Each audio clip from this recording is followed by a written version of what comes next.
آج ہم پیدائش کی کتاب اس کا 14واں باب پڑھیں گے، پورا باب پہلی آیت سے 24ویں آیت تک۔ اور اس کے لیے ہمارے سیکریٹری صاحب میں نے ان سے کہا تھا کہ آج چونکہ پورا چیپٹر ہے، مشکل لفظ ہیں، تو کسی اچھا پڑھنے والے کا انتخاب کیجئے۔ تو انہوں نے انتخاب کیا ہے محترمہ مسز آسمہ خالد صاحبہ کا۔ تشریف لائیے بیٹا، پڑھیے اس ٹیکسٹ کو خوبصورتی کے ساتھ میرے اور تمام کلیسیا کے لیے۔ مسیح یسوع میں آپ سب کی سلامتی ہو، اور کلام اقدس میں اس طرح مرقوم ہے: اور سنار کے بادشاہ امرافل اور الاسر کے بادشاہ اریوک اور ایلام کے بادشاہ کدر لا امر اور جویم کے بادشاہ تدال کے ایام میں یوں ہوا کہ انہوں نے سدوم کے بادشاہ برا اور امورا کے بادشاہ برشا اور ادما کے بادشاہ سنیب اور زبویم کے بادشاہ شمبر اور بالے یعنی زغر کے بادشاہ سے جنگ کی۔ یہ سب سدیم یعنی دریائے شور کی وادی میں اکٹھے ہوئے۔ 12 برس تک وہ کدر لا امر کے مطیع رہے، پر 13ویں برس انہوں نے سرکشی کی، اور 14ویں برس کدر لا امر اور اس کے ساتھ کے بادشاہ آئے اور رفائم کو استارات کرنیم میں اور زوزیوں کو حام میں اور ایمیم کو سوی کریتیم میں اور حوریوں کو ان کے کوہ شعیر میں مارتے مارتے ایل فاران تک جو بیابان سے لگا ہوا ہے آئے۔ پھر وہ لوٹ کر عین مصفات یعنی قادس پہنچے اور امالیکیوں کے تمام ملک کو اور اموریوں کو جو حسیسون تمر میں رہتے تھے مارا۔ تب سدوم کا بادشاہ اور امورا کا بادشاہ اور ادما کا بادشاہ اور زبویم کا بادشاہ اور بالے یعنی زغر کا بادشاہ نکلے، اور انہوں نے سدیم کی وادی میں مارکا آرائی کی، تاکہ ایلام کے بادشاہ کدر لامر اور جویم کے بادشاہ تدال اور سینار کے بادشاہ امرافل اور الاسر کے بادشاہ اریوک سے جنگ کریں۔ یہ 4 بادشاہ ان 5 کے مقابلے میں تھے، اور سدیم کی وادی میں جا بجا نفط کے گڑھے تھے، اور سدوم اور امورا کے بادشاہ بھاگتے بھاگتے وہاں گرے، اور جو بچے پہاڑ پر بھاگ گئے۔ تب وہ سدوم اور امورا کا سب مال اور وہاں کا سب اناج لے کر چلے گئے، اور ابرام کے بھتیجے لوط کو اور اس کے مال کو بھی لے گئے، کیونکہ وہ سدوم میں رہتا تھا۔ تب ایک نے جو بچ گیا تھا جا کر ابرام عبرانی کو خبر دی، جو اسکال اور آنیر کے بھائی ممرے اموری کے بلوتوں میں رہتا تھا، اور یہ ابرام کے ہم عہد تھے۔ جب ابرام نے سنا کہ اس کا بھائی گرفتار ہوا، تو اس نے اپنے 318 مشاک خانہ زادوں کو لے کر دان تک ان کا تعاقب کیا، اور رات کو اس نے اور اس کے خادموں نے غول غول ہو کر ان پر دعویٰ کیا اور ان کو مارا، اور خوبا تک جو دمشق کے بائیں ہاتھ ہے ان کا پیچھا کیا، اور وہ سارے مال کو اور اپنے بھائی لوط کو اور اس کے مال اور عورتوں کو بھی اور لوگوں کو واپس پھیر لایا۔ اور جب وہ کدر لامر اور اس کے ساتھ کے بادشاہوں کو مار کر پھرا، تو سدوم کا بادشاہ اس کے استقبال کو سوی کی وادی تک جو بادشاہی وادی ہے آیا، اور ملک صدق سالم کا بادشاہ روٹی اور میں لایا، اور وہ خدا تعالیٰ کا کاہن تھا، اور اس نے اس کو برکت دے کر کہا کہ خدا تعالیٰ کی طرف سے جو آسمان اور زمین کا مالک ہے ابرام مبارک ہو، اور مبارک ہے خدا تعالیٰ جس نے تیرے دشمنوں کو تیرے ہاتھ میں کر دیا۔ تب ابرام نے سب کا 10واں حصہ اس کو دیا، اور سدوم کے بادشاہ نے ابرام سے کہا کہ آدمیوں کو مجھے دے دے اور مال اپنے لیے رکھ لے۔ پر ابرام نے سدوم کے بادشاہ سے کہا کہ میں نے خداوند خدا تعالیٰ آسمان اور زمین کے مالک کی قسم کھائی ہے کہ میں نہ تو کوئی داغا، نہ جوتی کا تسمہ، نہ تیری اور کوئی چیز لوں، تاکہ تو یہ نہ کہہ سکے کہ میں نے ابرام کو دولت مند بنا دیا، سوا اس کے جو جوانوں نے کھا لیا اور ان آدمیوں کے حصے کے جو میرے ساتھ گئے۔ سو آنیر اور اسکال اور ممرے اپنا اپنا حصہ لے لیں۔ خداوند کے پاک کلام کے پڑھے اور سنے جانے پر خدا کی خاص برکت ہو۔ آمین۔ آج 24 آیات ہمارے سامنے ہیں، پورا ایک چیپٹر ہے، اور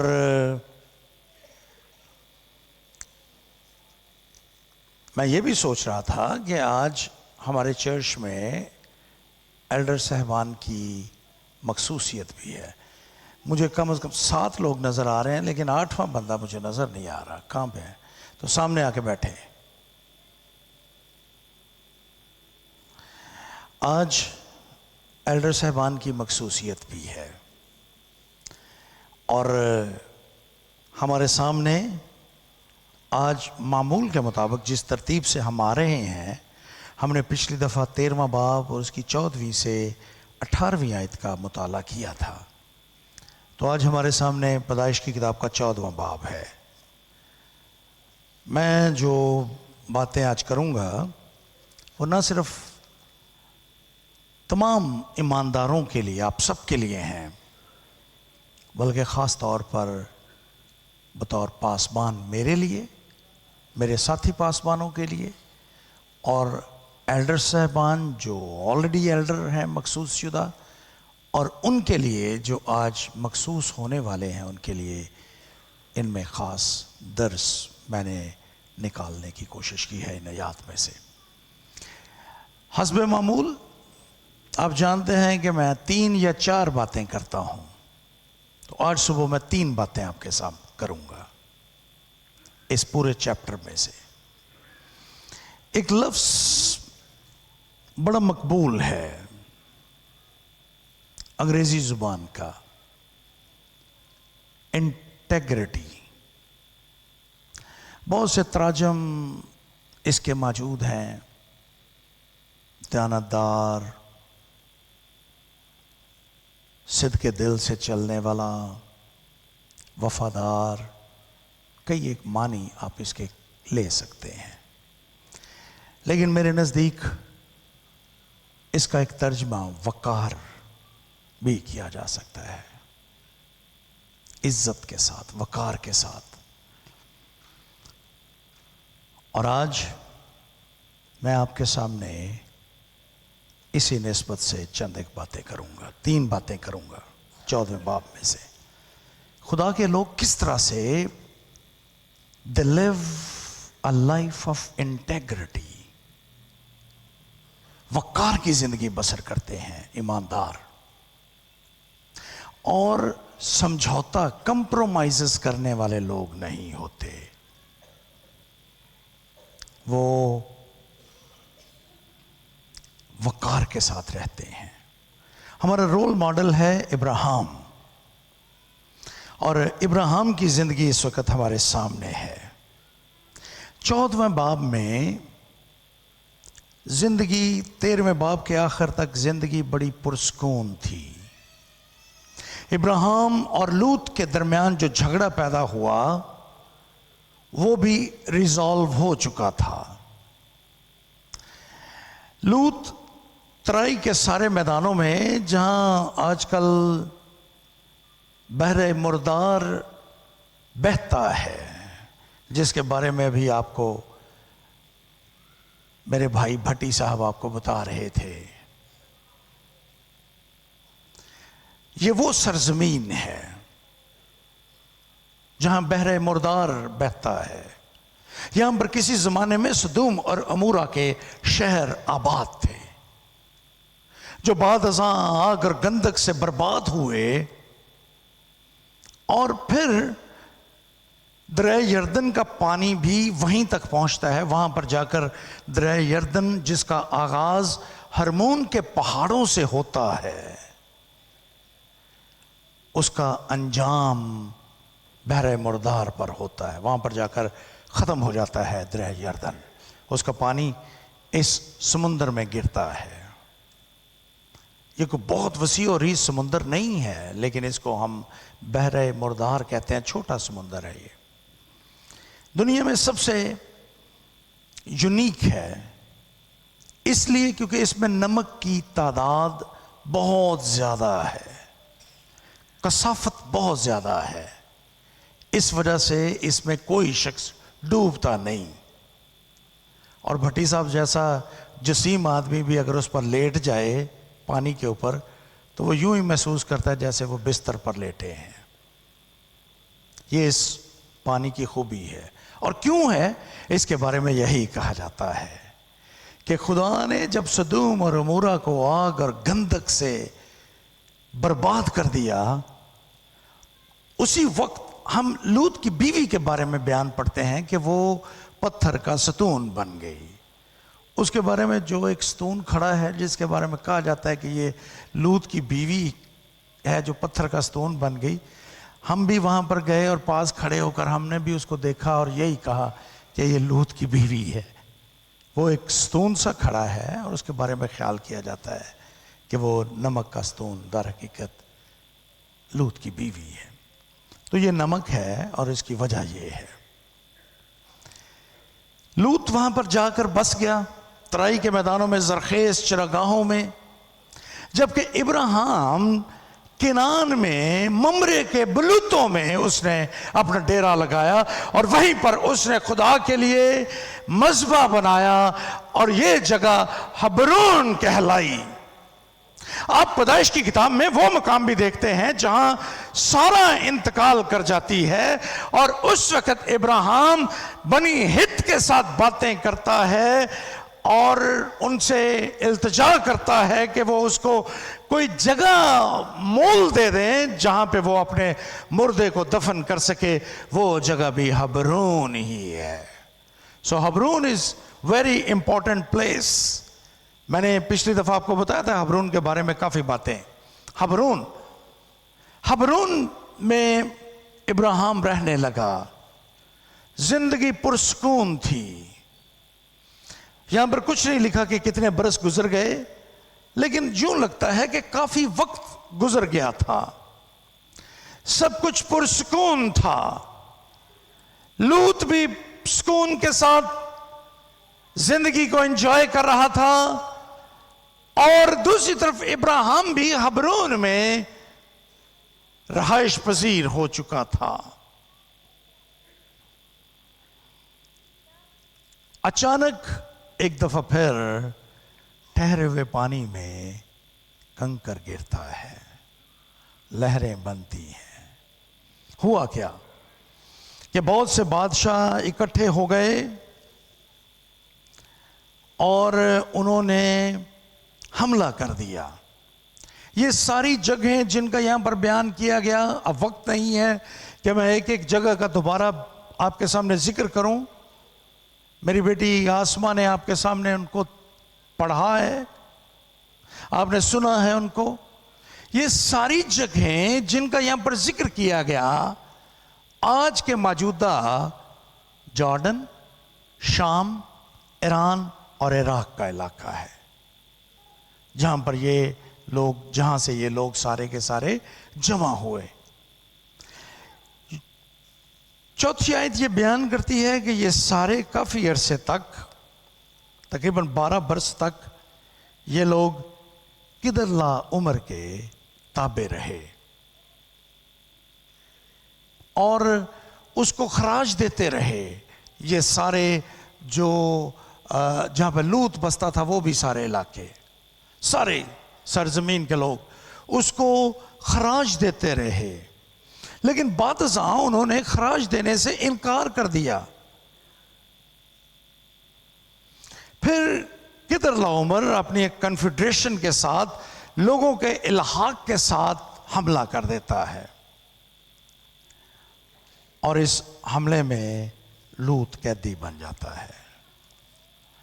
میں نے عرض کیا کہ میں 3 باتیں آپ کے ساتھ پیش کروں گا اس ٹیکسٹ میں سے. پہلی بات، ابراہیم بڑی پروکار زندگی گزارتا آ رہا ہے اور اب اس کو ایک جنگ درپیش ہے. ہم دیکھیں گے کہ وہ اس جنگ میں بھی عزت اور وقار کا دامن ہاتھ سے نہیں جانے دیتا. ہم آج پہلی بات جو دیکھیں گے، ابراہیم's انٹیگریٹی ان دا وار، جنگ میں کیسے وہ اپنے وقار، اپنی انٹیگریٹی کا مظاہرہ کرتا ہے. میں آپ کو یہ بتانا چاہتا ہوں کہ ابراہیم بنیادی طور پر ایک امن پسند شخص ہے. جب اس کی لڑائی ہوئی اس کے چرواہوں کی، لوط کے چرواہوں کے ساتھ، تو اس میں اس نے صلح کو پیش کیا اور وہ کہتا ہے کہ ہم کیوں لڑیں ایک دوسرے کے ساتھ، کیونکہ ہم تو بھائی ہیں، کیوں لڑیں ہم. یہ ابراہیم کے الفاظ تھے جو اس نے لوط سے کہے کہ ہمیں لڑنا نہیں چاہیے، ہم تو بھائی ہیں، ایک خون ہے ہمارا، تو ہمیں لڑنا نہیں چاہیے. یوں لگتا ہے اس سارے عمل سے پھر وہ موقع دیتا ہے لوط کو. آپ نے سنا کہ وہ خود چناؤ کرے اپنے لیے ساری سرزمین کا جو اس کو پسند تھی. ابراہیم ایک امن پسند آدمی ہے، اس کی ذات میں امن کی خواہش ہے، وہ پرسکون رہنا چاہتا ہے. لیکن اب جنگ آ گئی ہے، اس جنگ میں وہ اپنی خواہش سے، اپنی مرضی سے شریک نہیں ہوتا. اس جنگ میں گویا اس کو دھکیل دیا گیا ہے، کیونکہ اس کا بھتیجا لوط اس کو بندی یا قیدی بنا لیا گیا ہے. اور ان لوگوں نے، ان بادشاہوں نے اپنی طاقت کا مظاہرہ کیا ہے، انہوں نے اپنی بدماشی دکھائی ہے، اور انہوں نے لوط کو اور اس کے سارے گھرانے کو، خواتین کو اور سارے مال و دولت کو چھین لیا ہے، قیدی بنا لیا ہے. اب ابراہیم اس جنگ میں شریک ہو جاتا ہے. میرے عزیزو، میں پہلی بات جو آپ کے ساتھ کر رہا ہوں، ابراہیم کی جنگ میں شمولیت ہے. یہ ضروری نہیں کہ آپ جنگ چھیڑیں. بہت مرتبہ بطور ایماندار ہمیں جنگ میں دھکیل دیا جاتا ہے. ہم جنگ چاہتے نہیں ہیں، ہم پرسکون زندگی گزارنا چاہتے ہیں. ہمارا بھی دل کرتا ہے کہ ہم پرسکون اور پرامن رہیں. اپنی بطور پاسبان، بطور ایلڈر، بطور ایماندار ہم اپنے کاموں پر توجہ دیں، خدمت پر توجہ دیں، اپنی پریچنگ پر توجہ دیں، اپنے کاموں پر توجہ دیں. لیکن بلا جواز، بلا مقصد ہمیں جنگ میں دھکیل دیا جاتا ہے. جب جنگ میں دھکیلا جاتا ہے تو پھر ہمیں جنگ کرنا پڑتی ہے بطور ایماندار. میں اور آپ بطور ایماندار ہم تو مسلسل جنگ کی حالت میں ہیں. افسیوس کی کلیسیا کے نام مقدس پالوس رسول کا خط، اس کا 6 باب دیکھیے، روحانی جنگ کا بیان کیا گیا ہے. ہم بطور ایماندار روحانی طور پر ابلیس کے ساتھ تو ہر وقت حالت جنگ میں ہیں، لیکن کئی دفعہ ہمیں ویزیبل جنگ میں جو دیکھ سکتے ہیں ہم جنگ، اس میں بھی ہمیں دھکیل دیا جاتا ہے. کیا کریں اس وقت؟ ہمارا رد عمل کیا ہونا چاہیے؟ کیا ہم اپنے گھر بستر پر لیٹ کر سوچتے رہیں کہ میں تو پرامن ہوں، میں تو سکون سے رہنا چاہتا ہوں، میں تو جنگ چاہتا نہیں ہوں، میں نہیں چاہتا کہ ہم جنگ میں جائیں؟ کیا کریں گے ہم؟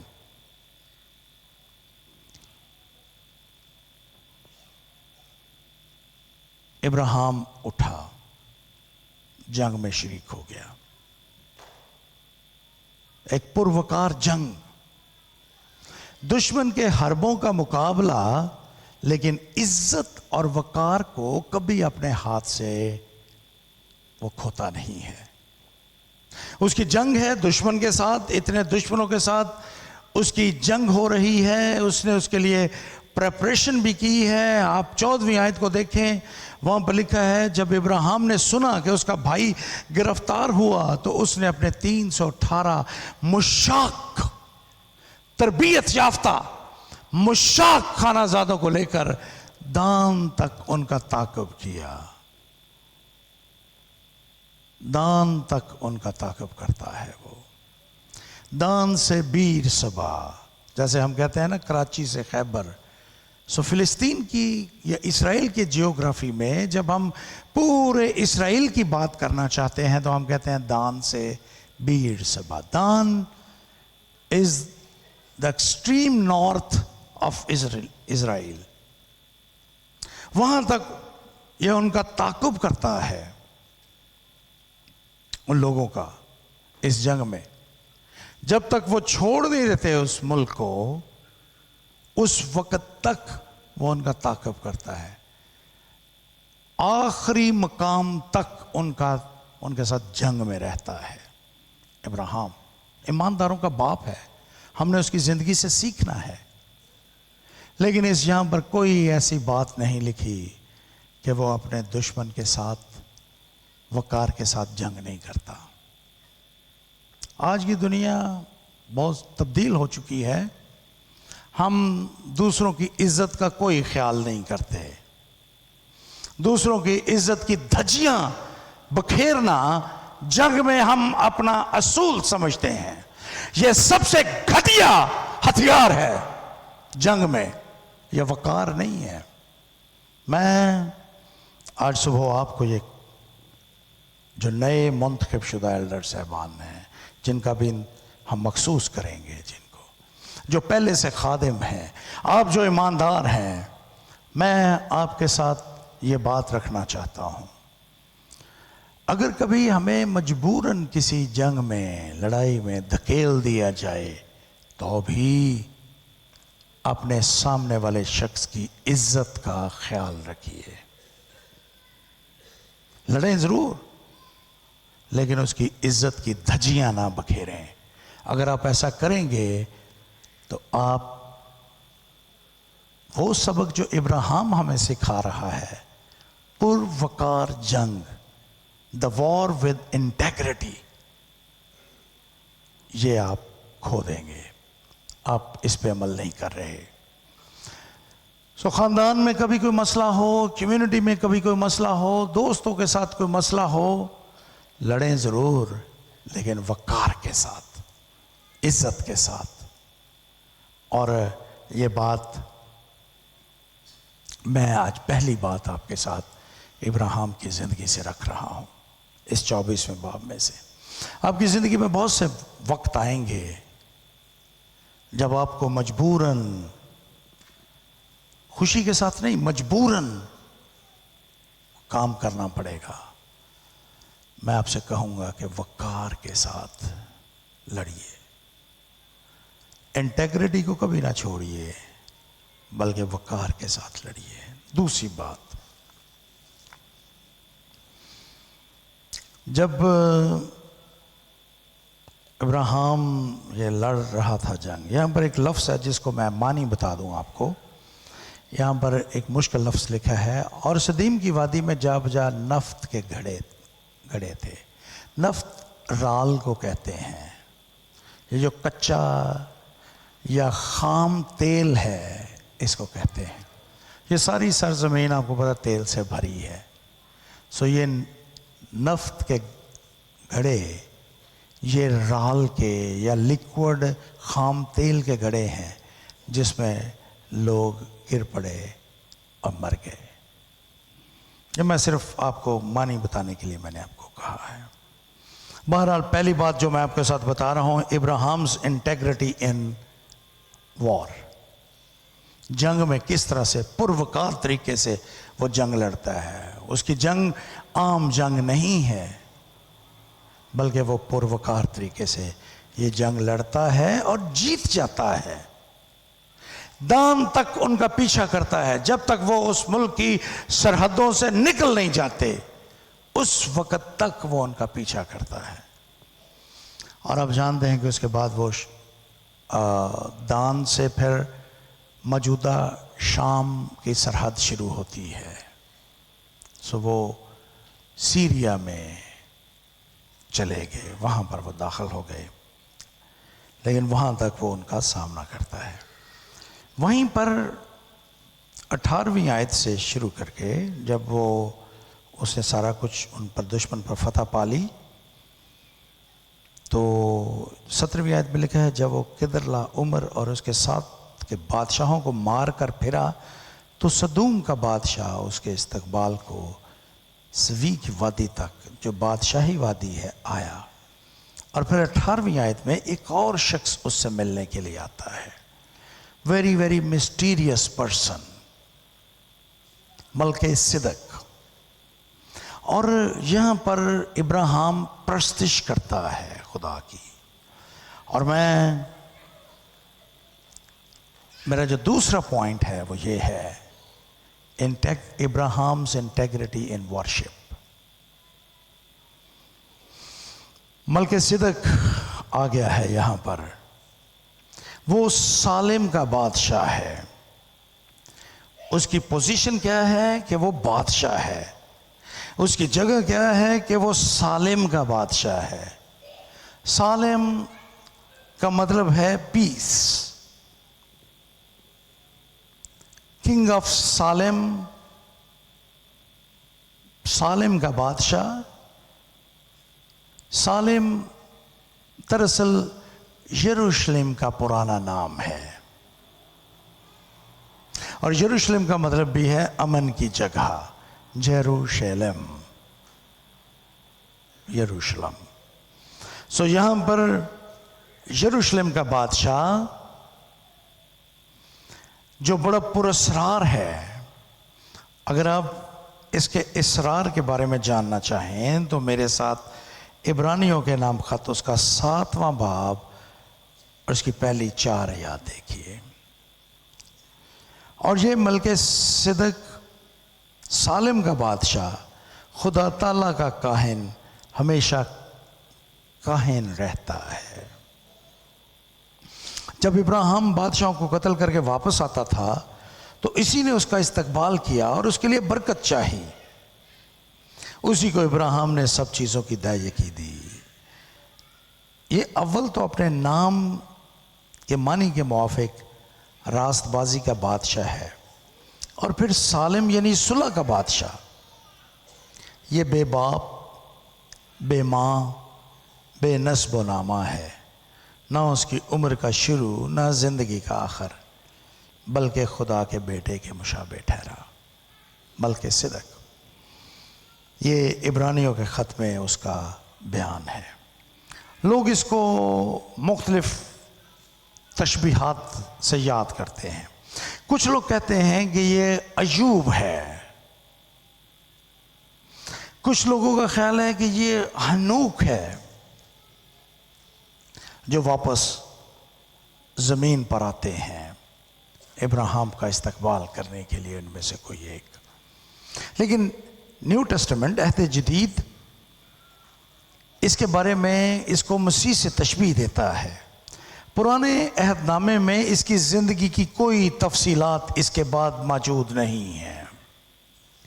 ملک صدق کی موت کے بارے میں بھی کوئی بیان آپ کو نہیں ملتا. کہاں پہ مرا، کیا ہوا، کچھ پتہ نہیں ہے اس کا. صرف یہاں پر اس کا ذکر کیا گیا پیدائش کی کتاب میں، اور اس کے بعد اس کا کوئی ذکر نہیں ہے. اس لیے میں نے کہا تھا کہ اٹس ویری ویری مسٹیریس، بڑا پراسرار کردار ہے یہ. لیکن یہ ملتا ہے اس سے، اور اس کو خداوند یسوع مسیح سے تشبیہ دی گئی ہے نیو ٹیسٹمنٹ میں. کہا جاتا ہے کہ یہ روٹی اور میں لے کر آیا تھا. اس نے روٹی اور ملک صدق سالم کا بادشاہ روٹی اور مے لایا. اور آپ جانتے ہیں کہ روٹی اور مے کیا چیز ہے نیو ٹیسٹمنٹ میں. یہ کس چیز کی تشبیہ پیش کرتے ہیں؟ روٹی ہمیشہ نئے عہد نامے میں خدا کے توڑے ہوئے اور مصلوب کیے ہوئے بدن کی علامت ہے. اور میں عہد جدید میں یسوع کی موت کے بعد یسوع نے خود کہا میں کے پیالے پہ کہ یہ پیالہ میرے خون میں نیا عہد ہے. اور اس کے بعد سے یہ میں جب کبھی ہم شاعربانی یا خدا کی میز پر آ کر ان میں شریک ہوتے ہیں تو گویا ہم خدا کے توڑے ہوئے بدن اور اس کے بہائے ہوئے خون میں شریک ہوتے ہیں. سالم کا یہ بادشاہ ملک صدق جو ہمیشہ ہمیشہ کے لیے قائم ہے، جو بے باپ بے ماں اور بے نسب نامہ ہے، اس کو یسوع سے تشبیہ دی گئی. اور یہ یسوع کی موت کی یہ نشانیاں لے کر ابراہیم کے پاس صلح کا پیغام لے کر اور اس کا استقبال کرنے کے لیے اس جنگ کے بعد اس وادی میں اس سے ملتا ہے. ملک صدق. اور کلام میں یہ لکھا ہے کہ ابراہیم اس کی پرستش کرتا ہے اور وہ ابراہیم کو برکت دیتا ہے. وہ اس کو برکت دیتا ہے. ایک دفعہ پھر وہ کہتا ہے کہ خدا تعالیٰ کی طرف سے جو آسمان اور زمین کا مالک ہے ابراہیم مبارک ہو. برکت کا وعدہ بار بار آپ دیکھ رہے ہیں. اس پروکار جنگ کے بعد اس کی عزت اور احترام میں کوئی کمی نہیں آئی. یہ نہیں ہوا کہ جناب یہ تو جنگ میں چلا گیا تھا، یہ جنگ کر رہا تھا تو اب اس کی عزت میں نہ ہو. اس میں کوئی کمی نہیں آتی، بلکہ اس نے خداوند کی تابع فرمانی کی. اگر اس کو جنگ میں بھی جانا پڑا تو پروکار جنگ کرتا ہے اور خداوند کے لیے جنگ کرتا ہے. اس لیے خداوند اس کو ایک دفعہ پھر برکت دیتے ہیں. اور ابراہیم جہاں پر دہ یقی دیتا ہے ملک صدق کو. ایک بات آپ کے ذہن میں رہے کہ ابھی تک ابراہیم مختون نہیں ہوا تھا، ابھی تک اس کے اولاد کا کوئی ذکر نہیں ہے، لیکن اس کے باوجود وہ دہ یقی دیتا ہے. اس کا مطلب یہ ہے کہ وہ خدا کی عزت کر رہا تھا. وہ اس کا یہ دہ یقی دینا it's expression of his prestige, his worship.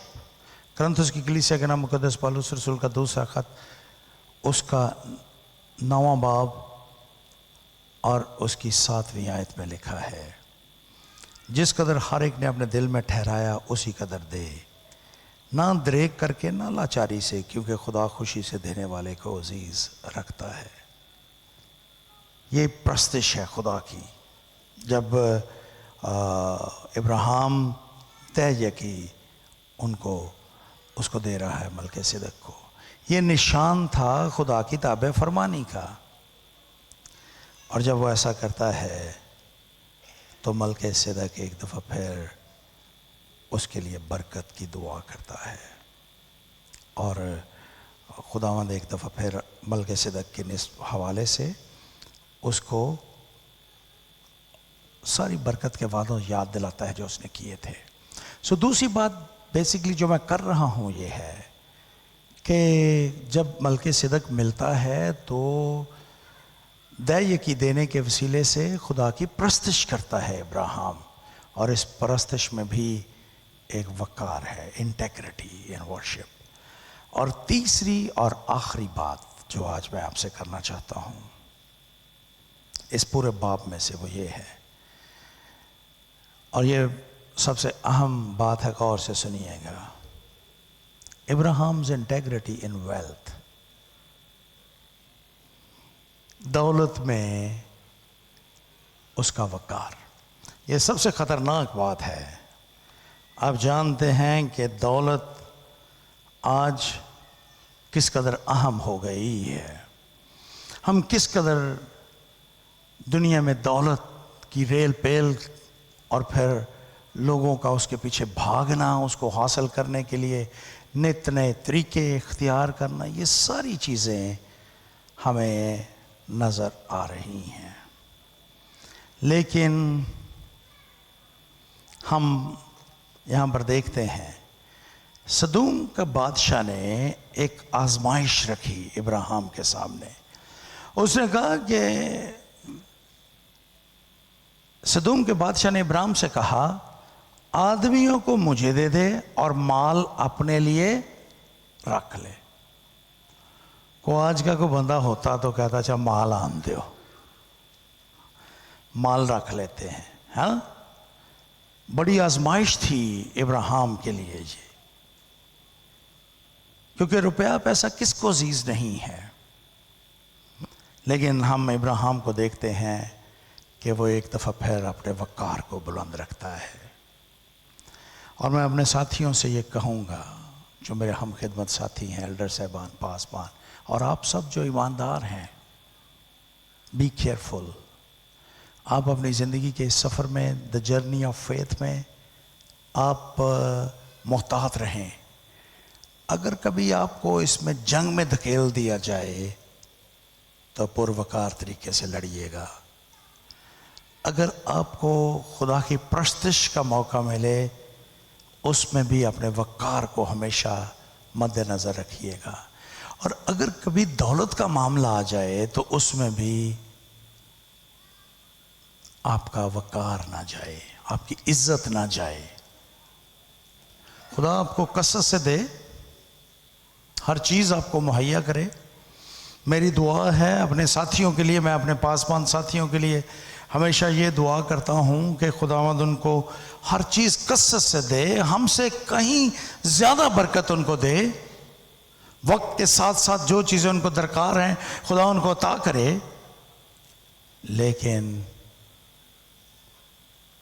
دولت کو حاصل کرنے میں بھی وقار، اپنی عظمت، اپنی عزت، اپنے وقار پر کبھی سمجھوتا نہ کیجیے۔ آئیے دیکھیں کیا کہتا ہے ابراہیم نے سدوم کے بادشاہ سے کہا میں نے خداوند خدا تعالی آسمان اور زمین کے مالک کی قسم کھائی ہے کہ میں نہ تو کوئی دھاگا، نہ جوتی کا تسمہ، نہ تیری کوئی اور چیز لوں، تاکہ تو یہ نہ کہہ سکے کہ میں نے ابراہیم کو دولت مند بنا دیا ہے۔ It's a beautiful verse۔ Integrity ہے ابراہیم کی، وقار ہے، عزت ہے اس کی۔ کہتا کہ میں تیری کوئی چیز، جوتی کا دھاگا، نہ جوتی کا تسمہ، تیری کوئی چیز نہیں لوں گا، یہ سب کچھ تجھے مبارک ہو۔ غور کیجئے کہ ہم اپنی زندگی میں اپنی عزت اور وقار کی نسبت دولت کو زیادہ ترجیح دیتے ہیں یا اپنی عزت اور وقار کو۔ آج صبح اس پر غور کیجئے۔ ابراہیم نے عزت اور وقار کو زیادہ ترجیح دی۔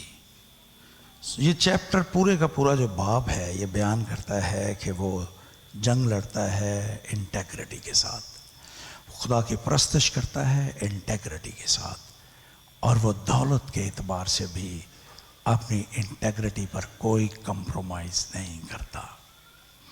جب آپ کو خدا نے خدمت کے لیے بلایا ہے میرے بھائیوں اور بہنوں، اپنی عزت اور وقار پر کسی چیز کو کمپرومائز نہ کیجیے گا کبھی بھی۔ آپ خادم بننے جا رہے ہیں، آپ کے لیے سب سے اہم چیز آپ کی انٹیگریٹی ہونی چاہیے۔